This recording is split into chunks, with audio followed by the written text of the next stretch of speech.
గడిచిన కొద్ది నెలలుగా చూసుకుంటే శ్రీకాకుళం జిల్లాలో బర్త్ రేషియోస్ అనేవి చాలా అబ్నార్మల్గా ఉన్నాయి అమ్మాయిలకి అబ్బాయిలకి సంబంధించి.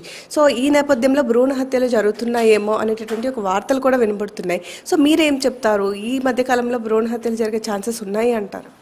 పీసీపీఎన్డీటీ యాక్ట్ ద్వారా ఏవైతే గర్భస్థ శిశు లింగ నిర్ధారణ అనేది చట్టపరంగా నేరం కాబట్టి దానిపైన అవేర్నెస్ క్యాంపెయిన్స్ అనేవి హెల్త్ డిపార్ట్మెంట్స్ ద్వారా కోఆర్డినేట్ చేసుకుని మేము అవేర్నెస్ క్యాంపెయిన్స్ నిర్వహిస్తున్నాము.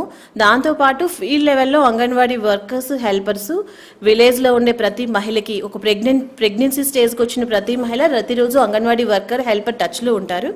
ఉండి వాళ్ళ హెల్త్ ఎలా ఉంది, వాళ్ళకి డెలివరీ డేట్ అనేది ఎప్పుడు వస్తుంది, అసలు వాళ్ళకి మేల్ అయినా ఫీమేల్ అయినా ఈక్వల్గా చూడాలి అనే అవేర్నెస్ అనేది అప్పటి నుంచినే వాళ్ళకి ఇవ్వడం ప్రారంభిస్తూ ఉంటారు. మనకి ఆ రకంగా మేము 99% మనం వాళ్ళకి అవేర్నెస్ ఇచ్చి ఆ రకమైన నెగిటివ్ మైండ్ థాట్లోకి వెళ్లకుండా చూడగలుగుతున్నాం.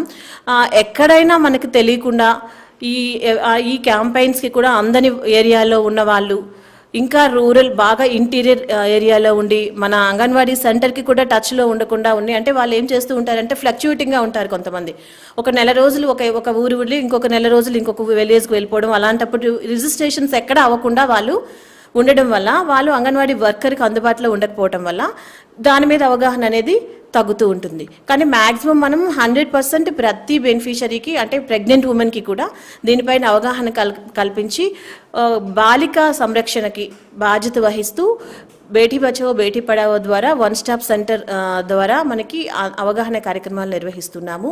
అది ఇంకా మనం ఈ మధ్యన మనకి గౌరవ జిల్లా కలెక్టర్ గారి ప్రభుత్వ ఆదేశాల వాళ్ళకి ఇంకా మేము రెగ్యులర్గా ప్రతిరోజు 3 ప్రదేశాల్లో జిల్లాలో 3 ప్రదేశాల్లో అవేర్నెస్ క్యాంపెయిన్స్ దీనిపైన నిర్వహించడం జరుగుతూ ఉంది. దీనిపైన చాలా ఫోకస్డ్గా ఉంది డిపార్ట్మెంట్. దీనికి ఒకవేళ ఎక్కడైనా రేపు అలాంటివి జరిగినప్పుడు కంప్లైంట్స్ చేయడానికి కూడా మనం ఈ ఉమెన్స్ డే నుంచి కూడా కొన్ని అంటే మనకి పబ్లిక్ ప్రామినెంట్ ప్లేసెస్లో కొన్ని స్టిక్కర్స్ పెడుతున్నాం. ఈ ఉమెన్స్ డే నుంచి ఇది స్టార్ట్ చేస్తున్నాం. దాని మీద హెల్ప్ లైన్ నెంబర్స్ ఉంటాయి. అంటే వాళ్ళ ఫ్యామిలీ మెంబర్సే కాదు, అది తెలిసిన ఎవరైనా కూడా దానికి కంప్లైంట్ చేయొచ్చు. సో మనం చూసుకుంటే శ్రీకాకుళం జిల్లాలో బాలికలకి ఎక్కడ ఏ చిన్న అన్యాయం జరిగినా సరే మీ నోటీస్కి వస్తుందని చెప్పుకోవచ్చు. సో ఇలాంటి తరుణంలో ఈ మధ్య కాలంలో మీరు ఏవైనా ఈ భ్రూణ హత్యలకు సంబంధించిన కేసెస్ నోటీస్ చేశారా? అసలు లేదండి, మా వరకు రాలేదు. ఎందుకంటే హెల్త్ డిపార్ట్మెంట్కి అవి రిపోర్ట్ అవుతాయి కాబట్టి మా వరకు రాలేదు. మాకు వచ్చినవి మ్యాక్సిమం కూడా బర్త్ వరకు వస్తున్నాయి తప్పితే భ్రూణ హత్యలు అనే రిపోర్టింగ్ అనేది హెల్త్ డిపార్ట్మెంట్కి వస్తుందండి. సో బాలికల బర్త్ రేషియో ఎలా ఉంది అంటారు? Girl child birth ratio mail కంటే తక్కువగా ఉంది. సో అందుకే మనం బేటీ బచావో బేటీ పడావో ద్వారా